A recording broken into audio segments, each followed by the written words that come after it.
Okay, Sid. Okay, thank you very much. So it's really a delight to be here, and I'm really very grateful to be asked to give this talk. So what I'd like to tell you about is our patterns, structure, and these are what give the texture of our world, and I want to just introduce you to some of these aspects of the kind of work that we do. Now, Plato said famously that philosophy begins in wonder, and I also think that a lot of physics begins in wonder. Now, I think that maybe a philosopher thinks about wonder in a slightly different way than a physicist does, but still, I hope you will engage in the wonder that I feel, at least in seeing some of the phenomena that I'm going to try and demonstrate to you this evening. So, one of these, where I want to start is with a kind of phenomenon that you see, which is dilation, symmetry, and penetration of space.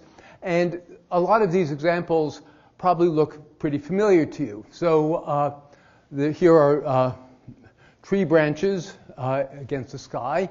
And so you see this trunk breaking up into branches, which break up into smaller branches and twigs, etc.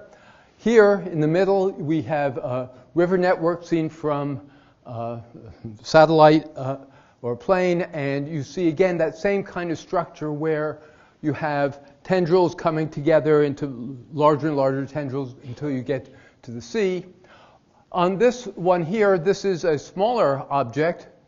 This is a piece of plastic, lucite, that has been stuck in front of an accelerator, and it's bombarded with electrons. And so it's just, you leave it there, and so it's just chock full of electrons. And then right here at the bottom, you drive in a little nail and you ground it, and all of the electrons want to repel each other, and they want to get out of there as quickly as possible. And so they do this by creating this very feathery pattern that collects the electrons from all over into these larger and larger paths till you get to the bottom. You're familiar with your blood vessels in your body, has the same kind of shape, diffusion limited aggregation, and then of course you see something like this in lightning strikes as well. And so what is this dilation symmetry? Well, it's a kind of symmetry that, at least when I grew up, I hadn't realized that this was a symmetry of nature, but it's one where you take something on one scale, and if you just look at it on another scale, you blow it up, and you look at that same region again, smaller, it looks the same. So it looks the same on all these different scales, and that's a symmetry. Just as your two hands are symmetric under reflection, this is a kind of a symmetry of having to do with changing the scale with which you're looking at this thing. So, and what are these things doing? Well, they're all trying to accomplish the same kind of phenomena. That is, the tree branches here are trying to get nutrients and oxygen and get as much light from the environment as possible. And so they have this trick of breaking up into smaller and smaller branches. Likewise, the river network, you have rain falling everywhere on this plane, and that water has to get out. And the efficient way that nature has found to do this is to create these rivers and brooks growing into bigger rivers till you get to the sea. And likewise, what I told you here for the electrons trying to get out of that piece of plastic. And so this is a common way that nature tries to fulfill a task and do something. And so one of the points that I want to make with this slide is that, okay, here are all these different kind of phenomena, and they span many scales, so from really quite small scales up to river networks spanning very large regions, and they span many branches of science, from geology to biology to materials science here. All of these things are, you see the same kind of phenomena writ on very different scales. And so what I want to do now is try to look at this at least this one aspect in a little bit of more detail. And so what I want to talk about is an experiment having to do with fluids, and everything in this talk is going to have to do with fluids one way or another. And so the type of experiment that we're thinking of is that I'm going to take two flat plates, so big glass plates. They are wide in this direction, but there's a very small gap in between them. And then I'm going to fill this gap with one fluid, and then I'm going to inject from the center of this plate a second fluid. And so it seems like this is going to be a rather boring effect. That is, this fluid is just going to expand in a nice circular way. And so I want to show you how boring some experiments can be. And so I'm going to show this for you now. So I'm going to take some paint, and I have this piece of plastic here. You can see that. And now I'm going to put some paint down on the center of that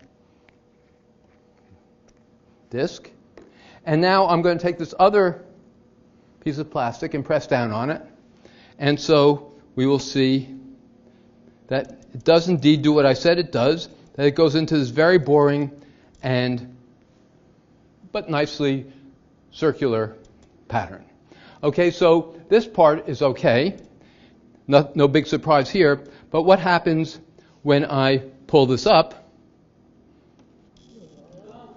And so you see that you get this nice fingering pattern once again. Okay, and so one of the nice things about this is now these two things are mirror images of each other, and their pattern, no other pattern will ever look exactly like this. And so if you want to be best friends forever with someone, you give them one and you keep one yourself, and then you can never be separated because you can always find who has the matching pair. And so, Lars, here's one we are best friends forever, and it's still wet. It's still wet paint, so don't sit on it. Okay, so you see something happened here. And what happened here was that when I pressed on this, the more viscous fluid, the paint, was pushing into the air, and that was very stable. It just had this nice circle. On the other hand, when I pulled it up, the air, which was less viscous, tried to penetrate the paint, and now that was an unstable penetration, and it created all these nice features. And so this is what I want to examine, and now I can take this down and show you what so a more controlled experiment. I mean, so this is not the most controlled thing in the way, but we're good friends now, so it's good. But now I just want to show what happens in the real experiment, and so this is what we're going to do. So we have filled. You see the tube coming into the center of this plate here.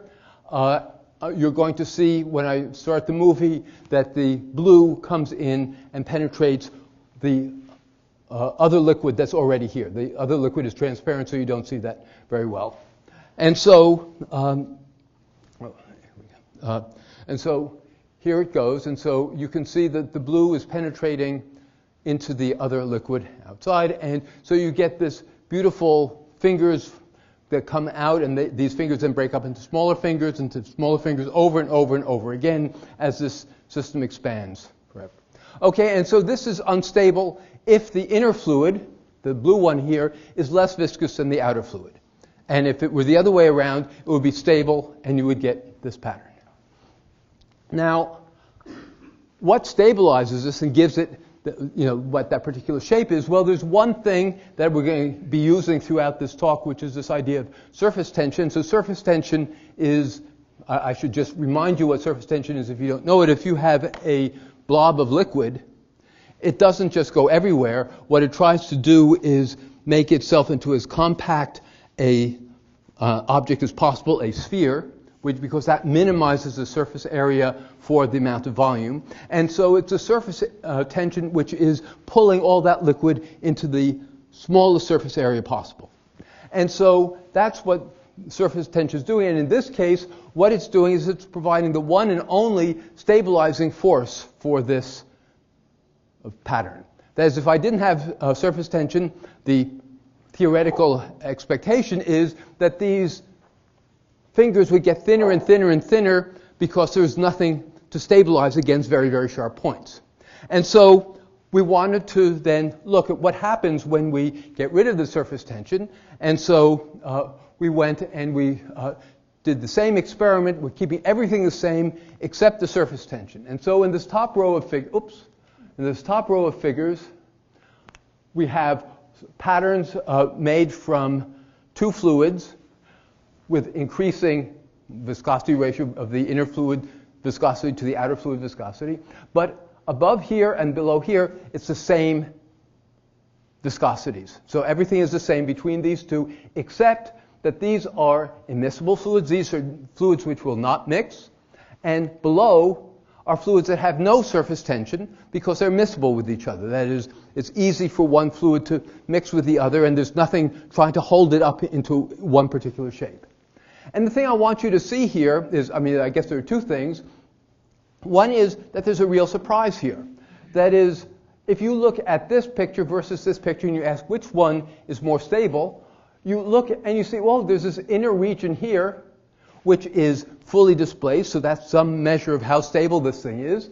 And when there is surface tension, we get this region. But when there's no surface tension, that region is actually bigger.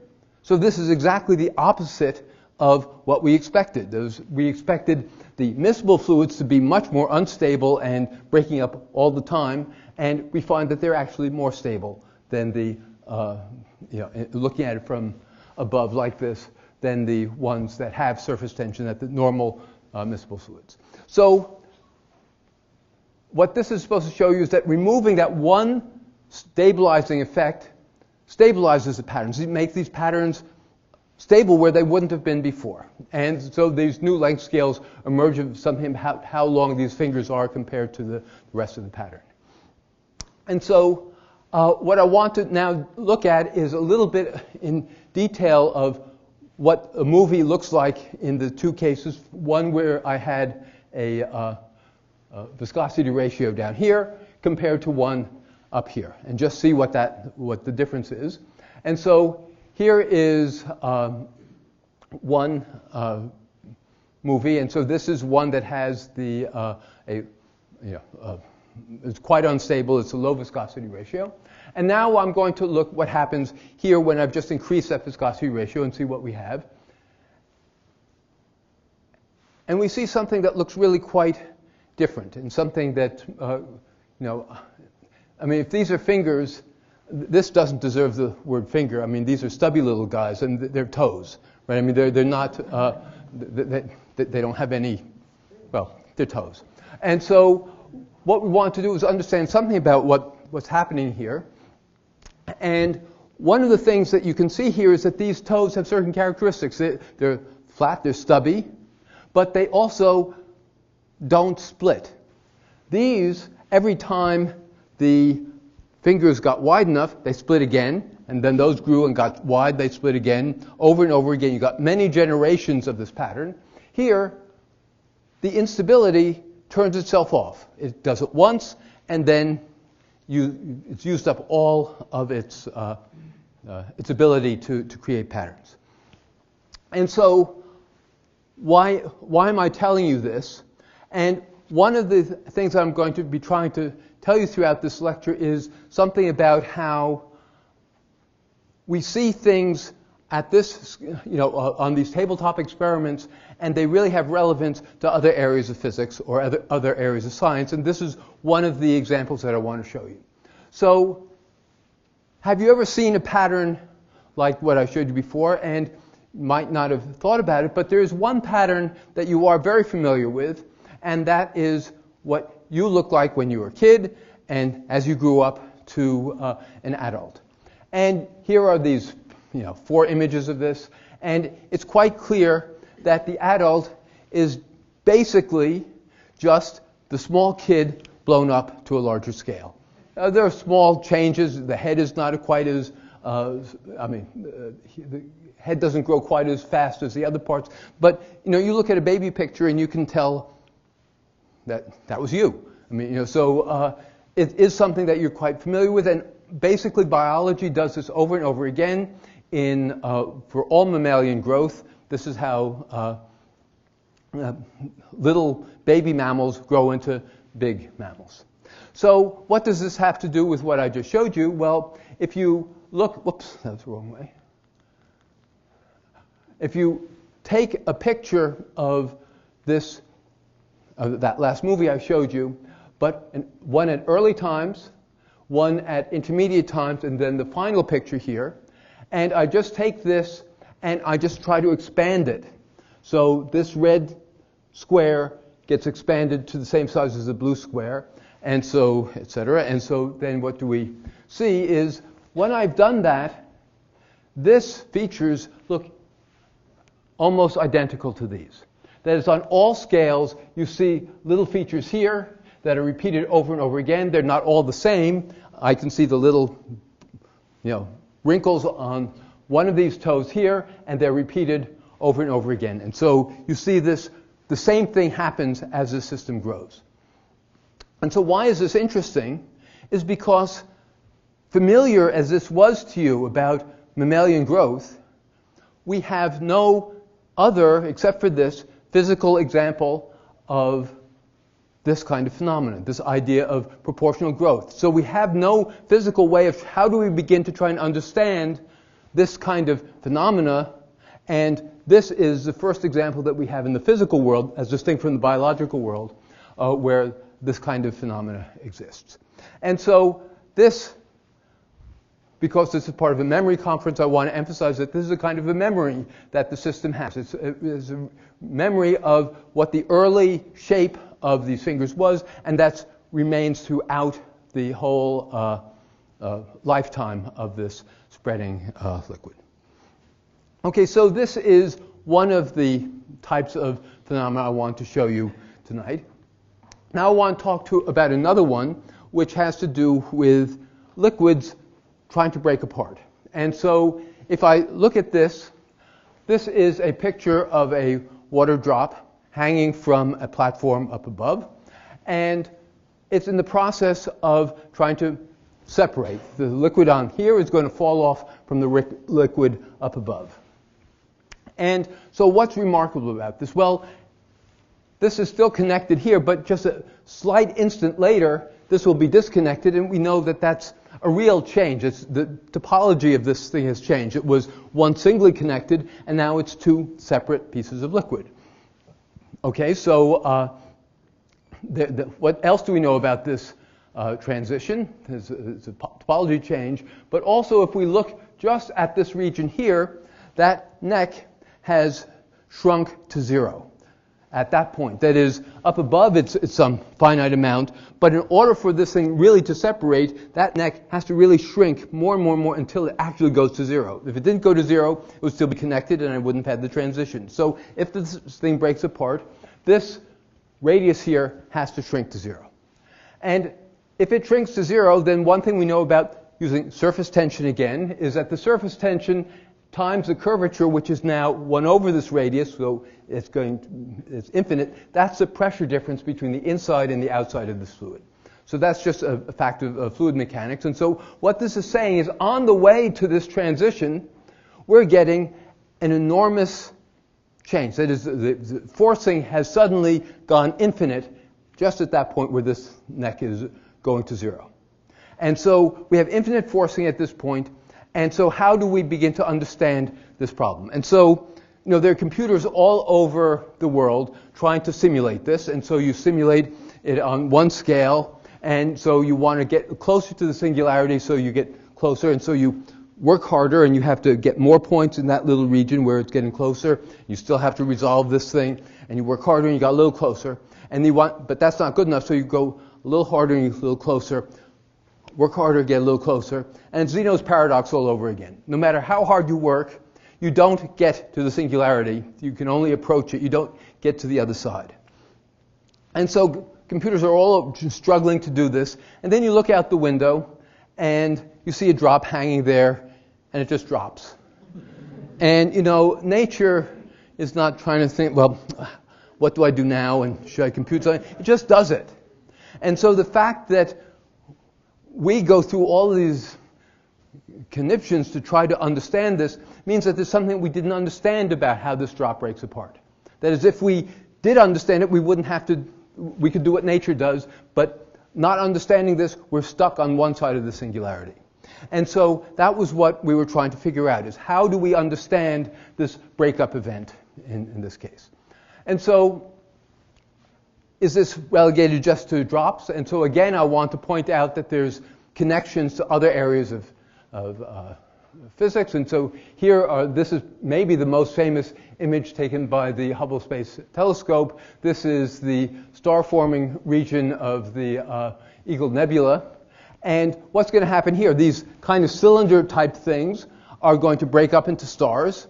And as that happens, the gas around, these are big gas clouds, and the gas has to shrink in the regions between where this stuff exists. And so as that shrinks away, we have something that looks very similar to the behavior that I just showed you for ordinary water drop falling from the faucet. So this is happening on the celestial scale. We saw what happens at the ordinary scale, and then you go down to the microscopic scale. You can see this in bacterial growth and see how bacteria communicate with each other and you get similar things. But then you can even go down to the nuclear scale.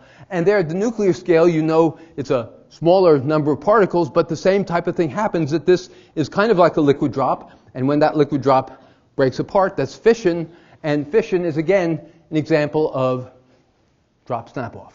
And so you see this on all these different scales, from the celestial to the nuclear scale. And so, it's not something that is just relegated to the experiments about water.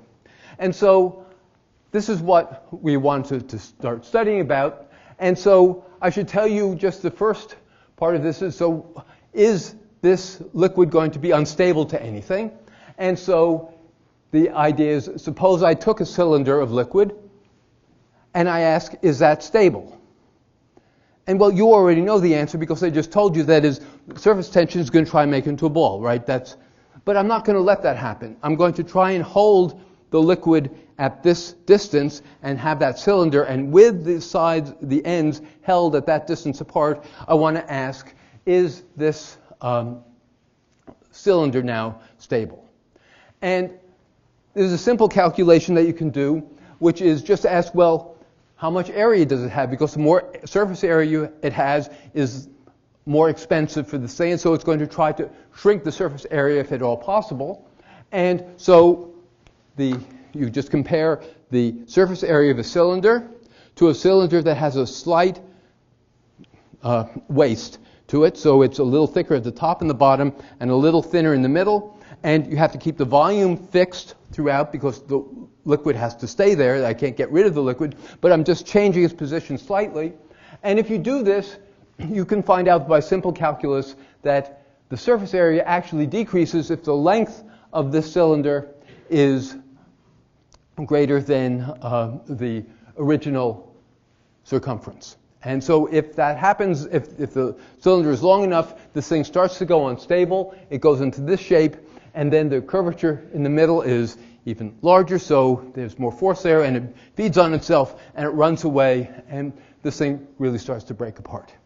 So this is one of the classic instabilities in fluid mechanics called the Rayleigh-Plateau instability, and you're familiar with this. You can see this.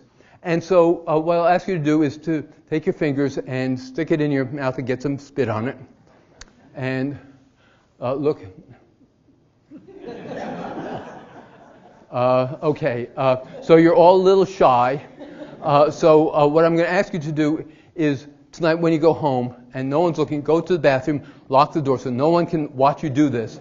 And then when no one is looking, stick your fingers in your mouth and put a little bit of spit between your fingers, and you'll see a little column. And if you look at it carefully, you will see that this column has this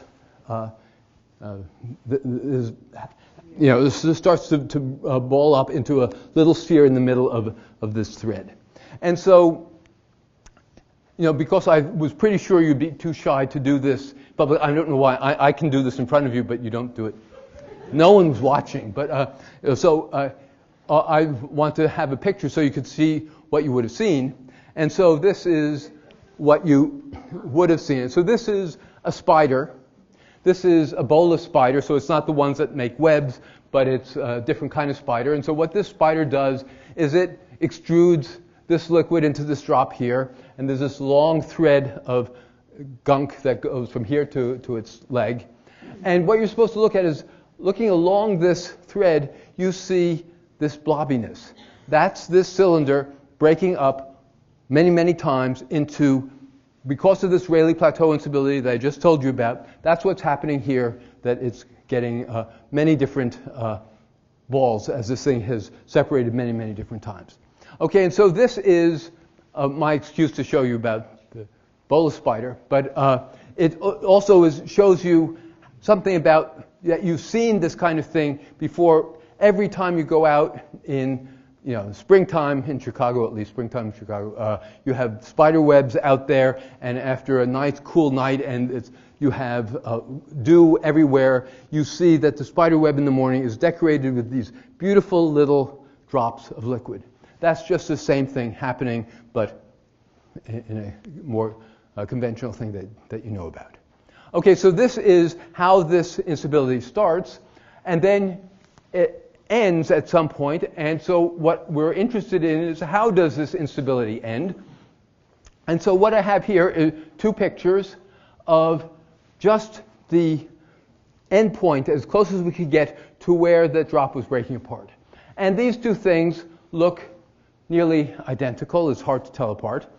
And I'm showing you two of them to show you how close they look to one another. But I didn't show you the rest of the drop. And so now I want to show you what I hid from this so you can see what it was that was where these came from. And so these are the two drops that they came from. And so I just uncovered what I had in before. And so you can see this is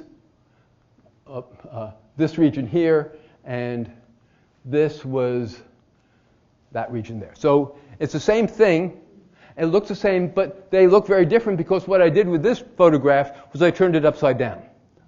And so if I turned it upside up so that it was the right way of looking at it, the way it really would have appeared in the movie, what you see is that I get the same behavior down here, with a cone pointing into the sphere, which is the cone is pointing in the direction of gravity. In this case, I get the cone pointing up into a sphere, and this time it's pointing in the opposite direction of gravity. So there's something here that didn't depend on the forcing that actually got this thing to go in the first place. It was gravity that pulled this thing down, and somehow this thing managed to do the same thing. And so there's something about these drop breaking apart which is universal. That is, it didn't matter about the details of what I was doing. That is, there was something universal about how the drop broke apart. And so that's what I want to emphasize here. And so what I want to show you now is a movie of this drop breaking apart. And I should just tell you just a little bit about how this movie was made. I mean, this was made in our lab in Chicago, which is a very old and decrepit lab. And it's so old and decrepit that the drop is actually going to go sideways. Okay, so gravity was pointing sideways. And so, of course, what we did was we turned the camera on its side so that we had the long aspect ratio. But you're going to see the drop start here and move across the screen, and that is really the direction of gravity.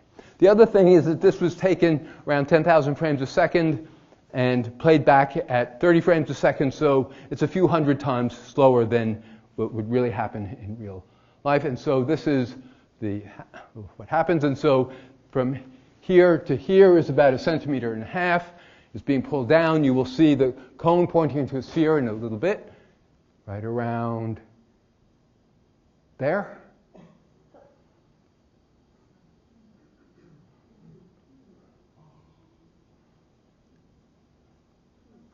Okay, so I want to show you this because, I've been at pains to try and tell you why these are important scientific problems. But if you ask why am I really doing it, it's because I also think they're beautiful problems. And that if you are really honest with you, this is why I come to the lab every day, not because of Zeno's paradox. So this is the thing, and I'm not supposed to say that, so don't tell my NSF people, but that's really what drives me in this. And I'm not ashamed of it, so that's why I'm telling you here. Okay, so that's how the water drop breaks apart. But every unhappy drop is unhappy in its own way. And so these are different drops. So this is what you've seen already, which is water falling in air, and you saw the cone pointing into a sphere.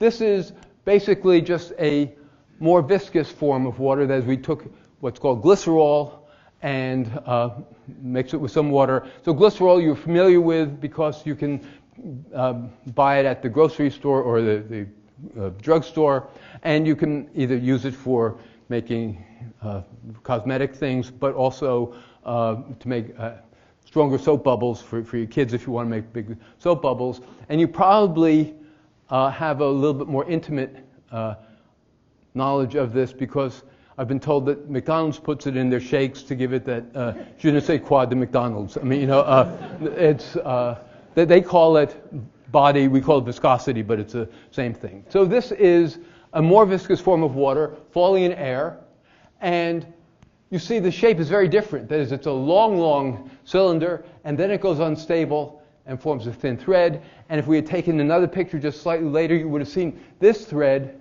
go unstable and form an even finer thread. So there's a recurrent thing going on there. This is the pure glycerol on the inside here falling inside another liquid. And so it's an oil, and so they're immiscible with each other. It will still fall if one is heavier than the other, and it will still break apart. And this is another kind of instability. This is a cone pointing into a cone. And this one, I don't know if you can see in the back row, but in the front row, maybe you can see that this is still connected by the thinnest of threads here. And why nature decides that's the way to break up, drop apart is, I mean, I find fascinating that it goes to this length to do such a thing. And so we get, as an experimentalist, to choose which regime we're in because we can vary certain parameters. So what parameters do we get to vary? We get to vary the viscosity of the inner fluid, viscosity of the outer fluid, the density of the inner and the outer fluids, and the surface tension that I keep telling you about, and then this nozzle diameter. And after I've done that, these are basically all the parameters for simple fluids that I get to change as an experimentalist, and I get to tune which regime I want to study in here. And so what I want to now go on is talk about, well, how should we think about this drop breaking apart? And so this is one idea which is, I hope I can get this one idea across. And so it's a little bit, it's not a trivial idea at all. So it's this idea of using scale invariance to try and understand something about that singularity. So what I kept telling you before was that the breakup, when the drop breaks up, the radius is smaller than any other length in the problem. And I kept emphasizing that over and over again. That is, it's not smaller than the molecules, I don't mean that, but smaller than any of the other length scales, such as the drop radius, the length scale on which gravity matters, the length scale on which viscosity matters. These are the various scales that you could define. And because this drop neck is going to zero, it's going to eventually get smaller than any one of those other scales. So it's infinitely smaller than any of those other scales at some point. And the idea is that the dynamics can only depend on the thickness of that thread at that point, that smallest point, and not on any of the other length scales. And so, I say that in, not okay, he knows, but why do we say something like that? And so what I want to give you some feeling for this is that if you think about rain coming down on a mountainside, and so the rain comes down everywhere, and it flows into these mighty rivers, and these rivers cross the continent, and then they get to the Gulf, and in the Gulf, this river breaks up into smaller rivers, brooks, rivulets, and finally the water flows between two little pebbles in the stream. And what I want to ask you now is, does the flow between those two little pebbles in the stream depend on the fact that the water originally came from a mountainside?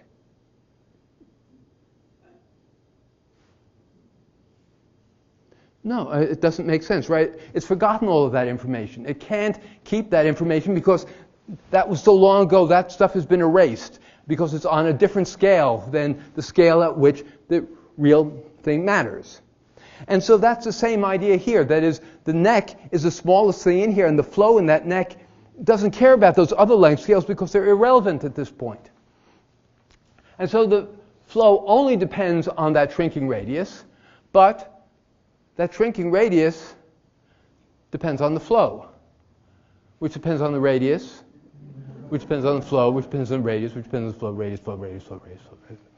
And so what I've done here is I've created a fractal sentence. That is, I blow up any part of the sentence and I get the original sentence back. And so this should remind you of one of those things I showed you earlier, the trees, for example, where I blow up on one scale and I get the entire tree back, at least statistically. And so that's the idea here, that this is what gives rise to the self-similar structure. You blow up any part in this system and you regain the original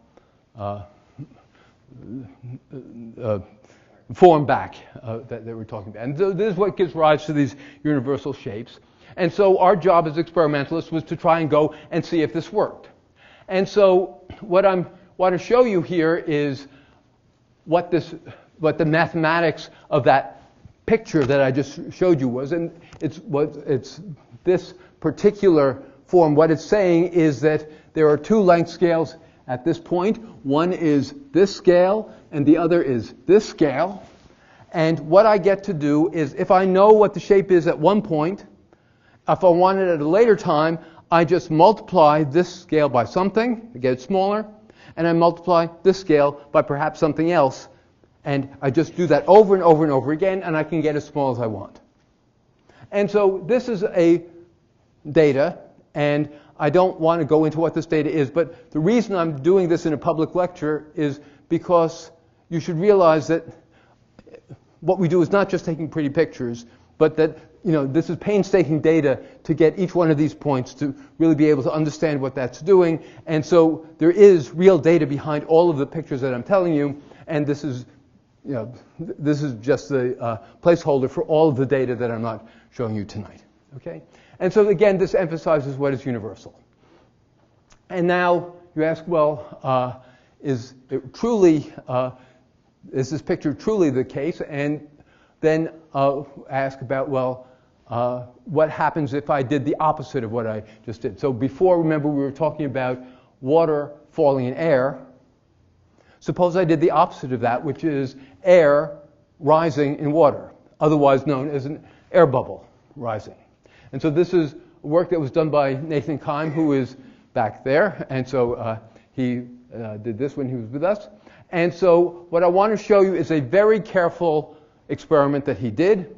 This was a very circular nozzle, very carefully leveled. So this is as level as he could make it. And now we will see how this thing starts to rise.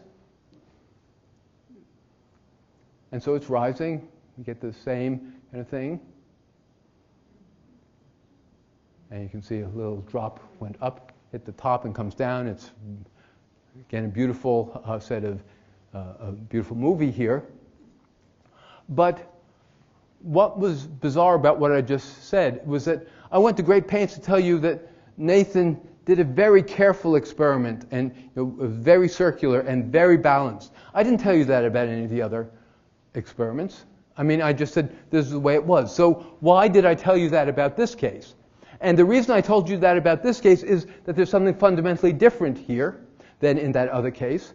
And I can show this to you in the most blatant movie that I've seen, which is just focusing on that region in the middle. And we will see this happening. And now we've done something to make this as non-circular as possible. It's a slot nozzle. And we blow Nathan had the air come out rather quickly at this point. And now we will see what this looks like. And you'll see that shape. It doesn't look like that simple thing that I've been showing you all along. Something very different is here. There's structure on all these different scales. So let's go back and see this once more. Let's see if I can. Okay, so if I go here, for example. I mean, so this neck breaking apart. This is not that smooth variation that I've shown you in all the other ones. This looks like the liquid was torn. And, you know, like a sheet of paper tearing from this thing from one side and the other side, you get these different pieces coming in. And I remind you that there's nothing less likely to tear than air and water. And that's all that's going on here. And so something very different is happening in how this drop, or this air bubble, now breaks apart from the other cases that I told you. And so, again, to wrap up this part of the story, it's a different kind of a singularity, and it, again, has some relation to human life in that, you know, we always have this debate about raising kids, whether it's nature or nurture. And that same story is here. So, in the case of the water drop falling in air, it forgot about everything about its initial conditions. The shape of this singularity was universal. That is, it only depended on nature. It didn't care about how it was raised or how it was treated in the process. So there was no memory, again the word memory for the memory program we've been in, there was no memory of what the initial conditions were, but in the case of the air bubble rising, it remembers nearly everything about how this thing was started off. And so this is a very different type of piece. And again, it has this relationship to things that we kind of feel about. Is it nature? Is it nurture? And that debate rages even here. So this drop has fallen, and now what does it do? Well, it has to hit something. And so this is an example of something that you may have seen in your in various fountains, where you have water coming down in a nice stream, hits a flat surface, and then creates this water bell. And you can do this in your home. That is, you just take out the aerator from your faucet and let the water fall down on the top of, let's say, a soda bottle, and you'll see a beautiful bell coming out, just like this one here. So this is a similar thing that you've seen. And the question we want to know is, how general is this behavior? And so what I ask is, well, suppose this is water doing this, but suppose I had grains of sand doing this. And so what I have showing here are grains of sand hitting this the surface, and it doesn't look like that at all. That is, each grain of sand comes in and does exactly what you would think. You throw a ball at a wall and it comes right back at you. And so this is what you would expect from individual grains of sand hitting this platform. And now the question is, well, how about if I had taken a jet of granular material? So it was a little bit more like that water case where I have a whole jet of the water coming in. And so that's what this experiment is. So what we have here is we have the target up here. We have a tube pointed at the target. We have sand up to some point here.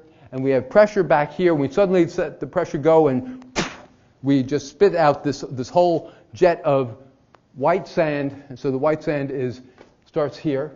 And when I start the movie, you'll see this white sand starting to move down this tube. Okay, and then what do you think is going to happen? Is it going to ricochet in all directions, or is it going to behave like a drop of water?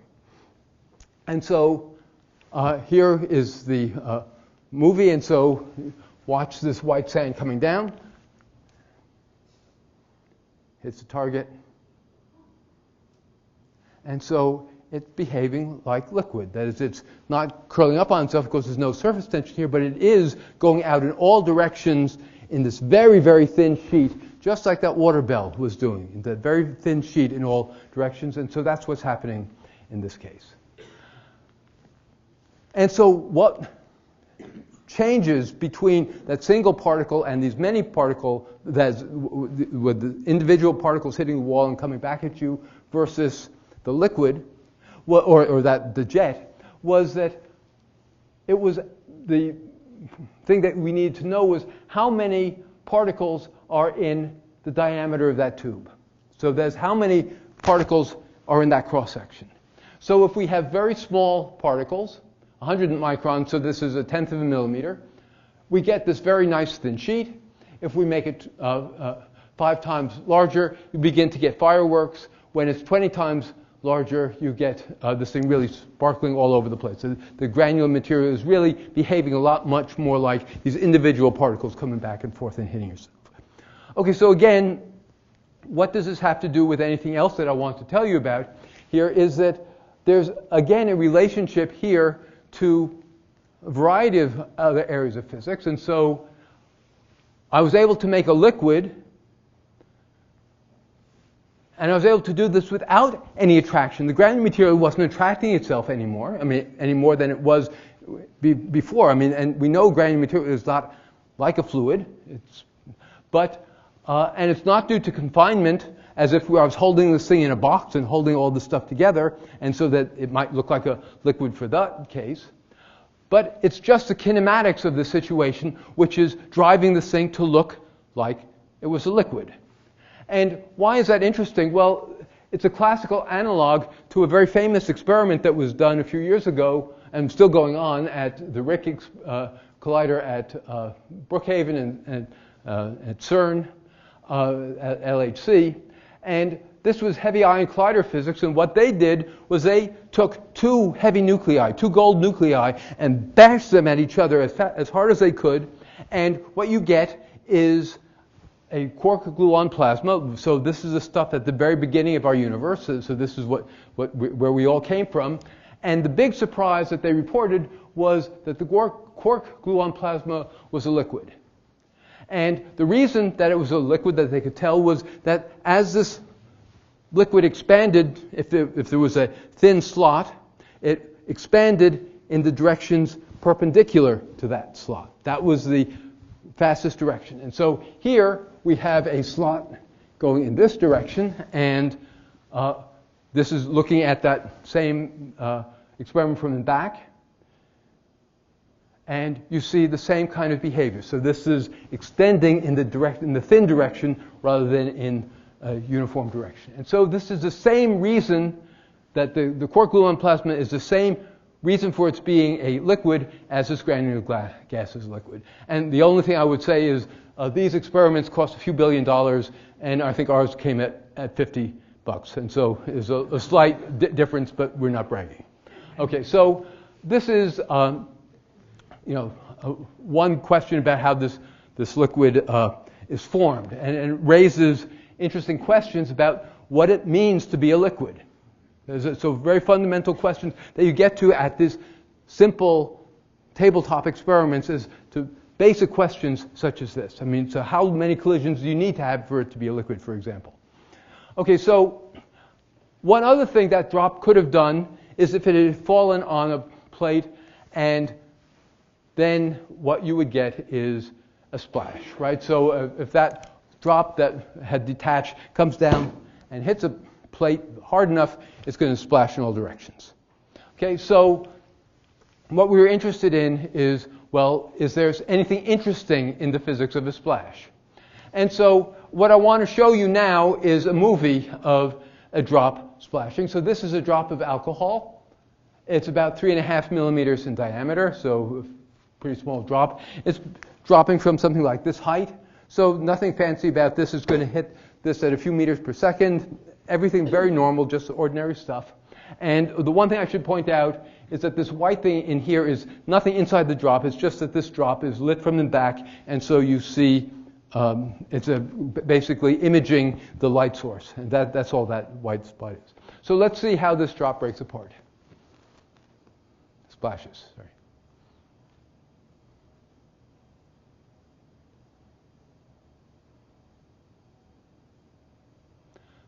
So I think that's rather beautiful, and I don't know about you, but I'd like to see it again. So, oops.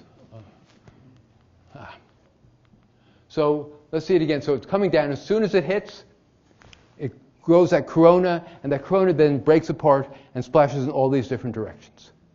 And so the question is, well, what causes a splash? And so we've talked about the liquid, and so it can be, how big is that liquid? If it's a big drop, we know that's going to splash more easily. If it's moving very fast, it's going to splash more easily. So if I take a tiny little drop and lay it very carefully on the table, it will probably not splash. I mean, so we know the size and speed matter. These other things I told you about, like the surface tension, holding this thing in, that's going to matter because how this thing is spreading apart is going to, what's holding it from spreading apart. What its viscosity is going to matter, how easy this fluid flows. And then, of course, I need to know about what is the surface. Is it a hard surface, soft surface, wet surface, dry surface, smooth or rough? These are the only things that matter. And after that, I've told you everything that you need to know. Notice I didn't say anything about the air around us because, that doesn't matter. I mean, I don't even feel the air, really. And the last time you felt the air were worried about the air in the room was when you were running up a flight of stairs and were gasping for oxygen, not because you felt the air in your face. Okay? But you do know that if you stick your hand outside the window of a moving car, you feel drag on your hand. And so it gets pulled back. So what we would think is that all these little drops that are moving out there are feeling drag because of the air there. So if we took the air away, we could get a really big splash. So this is the idea. So we want to show a truly high-class splash. And so I'm going to show you this movie again. And so this is the third time you've seen it. So get it into your mind. So this is an ordinary splash. It hits, forms the corona, and the corona breaks apart, and that's where the splash comes from. And now I'm going to do exactly the same experiment. So it's the same drop of alcohol from the same height, same size, same microscope slides. The only thing is that we put in a container that we could take some of the air out. So this is 1/3 atmospheric pressure. So this is the pressure that you would have gotten if you were at the top of Mount Everest. So you could live in here. You wouldn't be happy, but you could live there. Okay, and so now let's see the very big splash that takes place. So here it comes, big splash.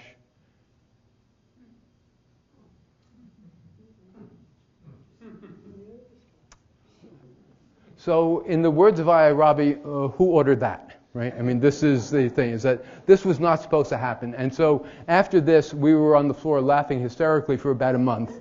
And before we said, well, I guess we better start doing some experiments to try and understand something about this. Those experiments are still going on today, so this is not particularly an easy nut to crack. But what I want to just show a few other movies of this. So this is now the same experiment, but now all we've done is we have a higher viscosity fluid instead of the water. So it's 10 times the viscosity of the alcohol. So it's the same thing, same drop size, basically falling from the same height. And so we want to see whether this would splash. And so this is at atmospheric pressure, 101 kilopascals. So that's just what we're feeling now. So I let this thing go. It falls. And I stop it here because it's clearly not going to splash, right? It's just spreading out smoothly, right? Okay, so let's just finish this movie. And okay, I lied to you again. But I'm telling you these things because these are not necessarily, I mean, okay, I've seen this before, but this is what we expected when we first saw it. This is not, I mean, so I'm trying to put you in our frame of mind when we first saw this. So this thing does splash, but it splashes with a very different shape and morphology than the lower viscosity one.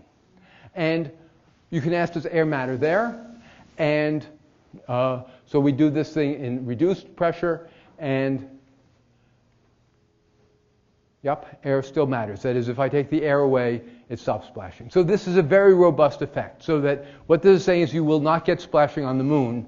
You might get it on Mars, but not on the moon, because there's no atmosphere in that. There's high pressure.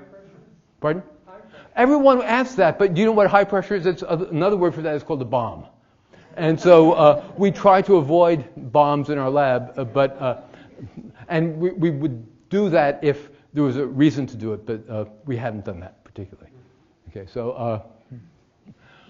Okay, so I'm ending up. I just want to show this one last thing. So there's lots of studies you can do with this.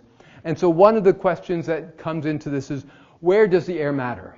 And so we look underneath the drop. Is the air mattering there? Is it mattering someplace else? What I want to show you is looking at what's happening above the drop. So is the air mattering as a drop is spreading above this drop. And so what I'm showing you now is a type of photography called Schlieren photography, and this is helping you see the contrast between different index of refraction of the air at different places. And so I'm going to show you just a little bit of this first. So I stop it here so you can see what I want you to look at. The drop is this big black thing. That's kind of uninteresting. That's not what I want you to see in these pictures. This black thing is a substrate. That's not what I want you to look at. What I want you to look at is, oh, you can see something about the wake of this behind. And that's what this kind of photography is helping you pull out from the,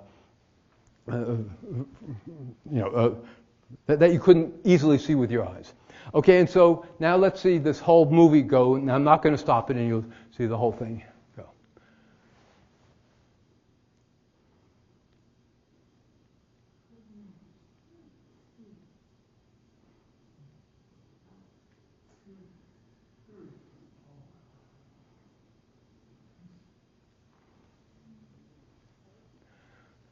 So if there's anything that maybe you can take away from this lecture is that when you go home tonight and you have a leaking faucet in your bathroom that's keeping you up at night, you can at least think that every time you hear that drop plop, something really beautiful is happening and that it shouldn't bother you so much. Okay, so this is one takeaway message. And so this is where I want to conclude, so I just want to end up with all of this. And so, I've been talking about the emergence of structure and various things, all having to do with fluids of one kind or another. And it's nature's texture. It's what really gives the texture of our world. And so I think that's something that I'm fascinated with. What gives it the flavor, the texture of what we deal with every day. And so I think it helps give appreciation to the world around us. I hope that each one of these things has been a surprise to you, because it was certainly a surprise to us when we came across this. The other thing I want to emphasize is that there have been connections throughout for all the science. So the things that we could do on this tabletop had things having to do with biology, it had to do with memory, it had to do with the quark gluon plasma. All of these things are in different realms of physics, but we could learn something deep about them by these experiments that we do right here. And so what this is kind of showing you, these are some of the images, but nature reuses the same ideas in the different phenomena. And that's the point of this, is these things that appear on big scales, small scales, wherever, nature is using those same ideas over and over again. And we as scientists reuse the same ideas to explain them. And so this puts me in mind of this beautiful quotation from another philosopher, Alfred North Whitehead, which says, "A great idea is like a phantom ocean beating upon the shores of human life in successive waves of specialization." And I think that really captures something about what we're all after and about how we see the world. And with that, I just want to say actually who did all the work in our lab. And so this is various people in our lab. So the early work that I showed you with the pattern formation and these kinds of things in the toes and fingers was done by Irmgard Bischofberger and Radha Ramachandran. You might have seen Irmgard earlier a couple of weeks ago.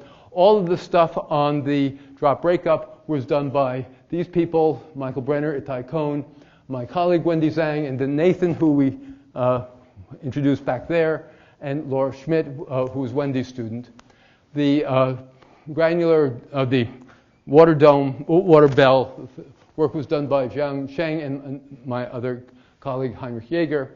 And then all the work on the splashing was done by all of these people. And so these are, so with Irmgard, but postdocs, graduate students, and undergraduates who have worked in my lab. And with that, I want to thank you very much for your attention.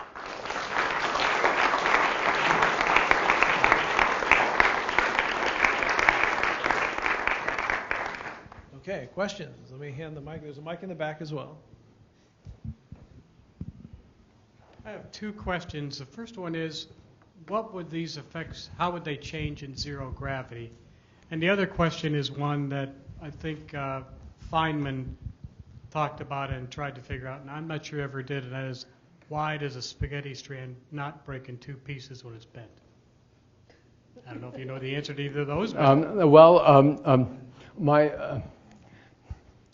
Okay, so let me try the one with zero gravity, because I am not going to try Feynman's question. So, just so we're clear about this, this is. So in zero gravity, I mean, so you have to ask, well, would the drop fall at all? And so presumably you don't want you want the drop to be impelled in any case, so it's actually going at some velocity. So we're using gravity to push it. Just the fact that could you do that experiment pulling the two plates apart, and would it show the same? Yes, I mean, so I think all of those things. So gravity, as you saw when I turned the drop around, drops out of the picture for many things because it only works on objects that are bigger than a certain scale. And the objects that we were interested in this talk were all kind of smaller than that scale. And so gravity was really not an important ingredient in the analysis of what we were doing at the end, but although it was an important tool to get the drop moving, to, you wouldn't get the splash without the gravity having pulled it down, but you could have done it by other means. And so gravity was not a crucial aspect of this. So.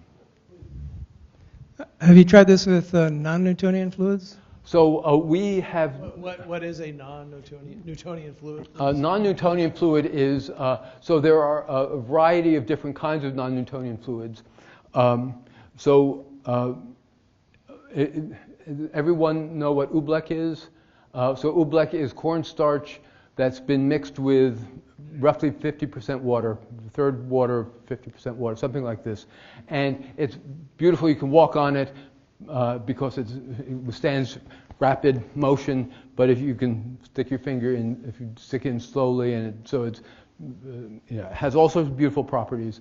Other fluids are polymeric fluids, and so take a silly putty, remember, and you watch that move, and that is it a fluid? Is it not? It's a mixture of these various things because of the molecules that's making part of this.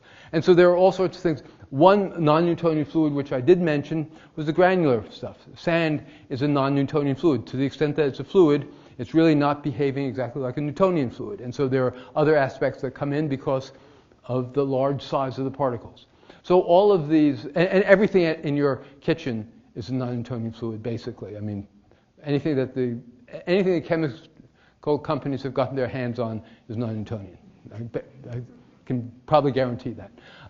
And so there are things, so we haven't done those non-Newtonian fluids, but other groups have. So they've looked at things having to do with the drop breaking apart.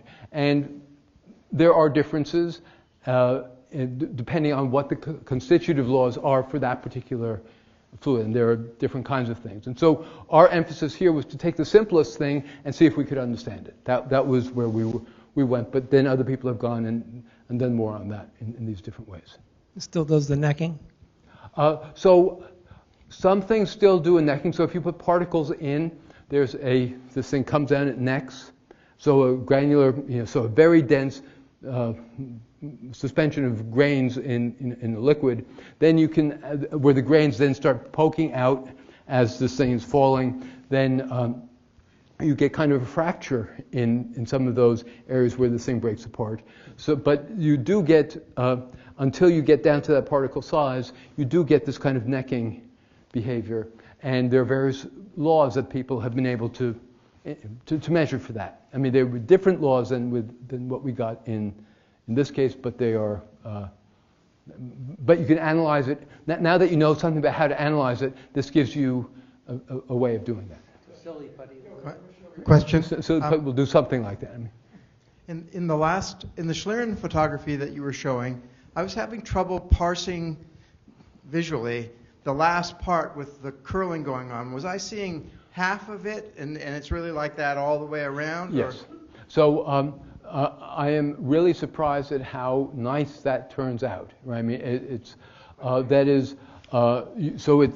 doing this in, it's a donut, right? And so you're seeing all of it. But when you're seeing it here, you don't really see anything, the structure, and so it's only at the edges that you see the structure. It wasn't that we try to focus on just those edges. We're still focusing on the whole thing, but that's the part that comes through.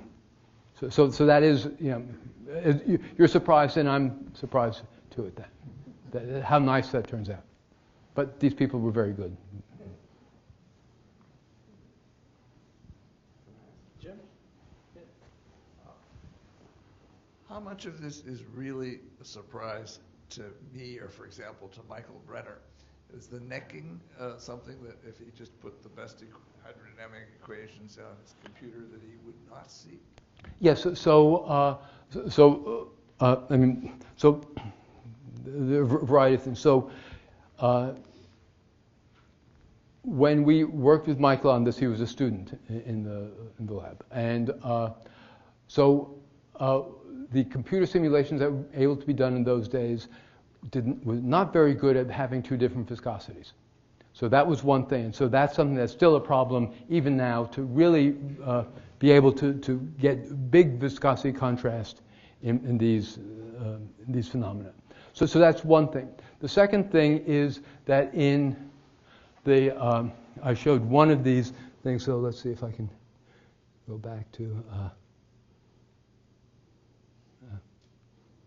this one. Okay. This one, I told you it formed the long thing, it forms a neck. Okay, that you could have gotten from the Navier-Stokes equations, right? But I said that the next step, if I had done a little later, it gets thinner. That's not a Navier-Stokes equation. That's noise that inherently always is there because it's so sensitive on the atomic scale that it's even at when you're 1 micron neck size, so you can still see it. If one atom was out of place, that would have been enough noise to trigger the next thing over and over again. The answer is that it's absolutely beautiful, but it's not a deep mystery. Well, it was a deep mystery at the time. That is, we did not, before this, we did not know how to think about these singularities. We did not know that the right way to think about this is, so we learned something from this. And the other thing is that what we were told at the beginning was that all of these things should be universal. And then I showed you the air bubble, and the air bubble was not universal. And so then you ask, okay, so what's happening there? And now I can tell you kind of why that shouldn't have been universal. And everything in retrospect is obvious, Jim, but before, theorists are great at predicting things after the fact. And so, that was... And when we get it right beforehand, you never credit us. Okay. Well, that isn't quite true. You're my best friend forever, and, we'll talk about this later. Okay. Okay, I think on that note, we will stop. Thank you, Sid. Okay, thanks.